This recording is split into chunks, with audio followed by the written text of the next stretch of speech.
구체적인 성공 방법, 좀 그냥 잘하시오 이게 아니고 좀 구체적인 성공 방법이 뭔가 했을 때 제가 여러 가지를 말씀드리는 것 중에서 첫 번째가 책을 많이 읽어라. 여러분 학교에 가면은 선생님들이 언제나 어느 선생님이나 책 많이 읽어라 합니다. 저는 그런 차원에서 시험을 잘 보기 위한 차원에서 책을 많이 읽어라 그런 뜻이 아니고요. 보통 책값이 한 10,000원에서 15,000원 좀 하지 않습니까? 그러나 책을 한 권 만들기 위해서는 저자가 보통 한 30대 중반이나 이 정도 돼야 책을 좀 이렇게 적어볼 수 있거든요. 그 사람의 전 인생이 그 책 한 권에는 녹아 있고 또 그렇다더라도 최소한 한 1, 2년 정도는 준비 작업을 거쳐야 책이 한 권 나오는 겁니다. 그런데 우리는 그걸 15,000원에 사거든요. 그러면 실질적인 그 책의 가치는 제가 생각할 때는 최하로 100만 원 이상은 된다고 봅니다. 이 자본주의 사회에서 100만 원짜리를 15,000원 주고 바꾸면 책은 살 때마다 내가 부자가 되는 거예요. 여러분이 잘 아시는 일본의 여기 손정희라고 제일교포 3세이죠. 그분은 20대에 그 간염이 와가지고 어마어마하게 고생을 했나 봐요. 그래서 병원에 3년 있으면서 책을 한 4,000권 읽었답니다. 그 4,000권 읽으면서 세상을 본 눈이 확 깨인 겁니다. 그래서 투자 어떻게 하는가 누가 직접 가르쳐 준 것도 아닌데도 책에 그런 이야기가 다 나오는 겁니다. 그래서 지금 우리 이건희 회장이 11조입니다. 재산이. 그런데 손정희 회장은 재산이 20조. 일본의 넘버원입니다. 한국 사람이 아무것도 없는 데서 그 일본에서 1등 됐다는 거. 그 자기는 말합니다. 그 힘 어디서 나왔느냐? 독서에서 나왔다는 겁니다. 독서에서.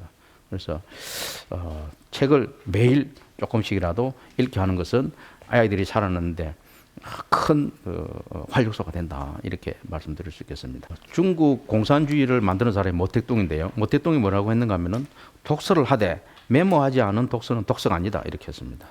왜냐하면 우리가 책을 한두 권 읽고 말 게 아닙니다. 계속해서 책을 읽고 나가야 되는데 책을 읽기만 하면 나중에는 책을 읽었다는 기분밖에 없어요.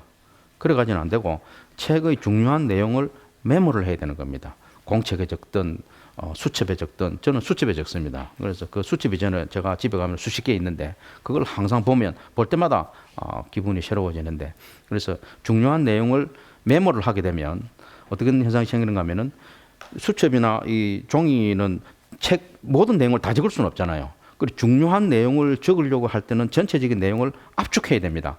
압축하는 능력이 생기는 겁니다. 이거 굉장히 중요합니다.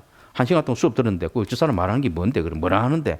이렇습니다. 한마디로 탁 요약해주면 이거 굉장히 어마어마한 그 실력이거든요. 아까 아인슈타인이 그 복잡한 상대성 이론을 한마디로 E 이꼬르 MC 제곱입니다. 탁 말할 때 그런 능력이 이런 메모에서 나오는 겁니다. 그래서 메모가 일본 사람이 제일 잘하는 게 뭡니까? 메모 능력이잖아요. 탁 꿇어앉아가지고 임진왜란에 대한 사료가 일본하고 우리나라하고 같이 전쟁 붙었는데 그 전쟁 자료가 일본에 훨씬 더 많아요. 그 사람들 항상 꼼꼼하게 이렇게 적으니까. 메모하라. 이게 굉장히 중요하면서도 우리 간과하기 쉬운데 굉장히 중요한 능력에 들어갑니다. 그리고 표현력. 책에 있는 내용이라도 적다 보면 자기 표현력이 늘어나는 겁니다. 발표 능력이 이 메모하는 데서 늘어나는 겁니다. 그래서 책을 읽고 메모하고 이 두 가지만 하더라도 지적 능력이나 호기심 이런 게 폭발적으로 늘어날 수 있다는 겁니다. 그래서 그냥 무조건 책 한 권 다 읽어라 이렇게 하지 말고 하루에 한 페이지씩만라도 읽어라 라는 것이 쌓이면 나중에는 지가 2페이지, 3페이지 읽게 돼가 있어요. 그리고 어떤 책을 읽을 것인가 어떤 책이냐는 중요한 게 아니에요. 가장 중요한 키포인트는 재미있는 책을 읽어라. 옛날에 고전에 어쩌고 저쩌고 공자 말씀 그 재미없어요. 딱딱하고 그런 책 말고 재밌는 책을 읽어야 돼요. 자기가 자연을 좋아한다 동물을 좋아한다 그럼 동물에 관한 책을 읽는 거예요.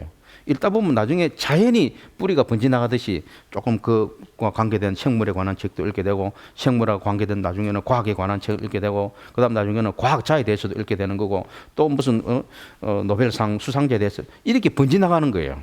그래서 처음에는 지나치게 강요하지 마시고 재밌는 책을 조금이라도 몇 페이지라도 매일 읽게끔 하시라. 그게 아이들한테 지적 호기심이 굉장히 중요하다 이렇게 말씀드릴 수 있겠습니다.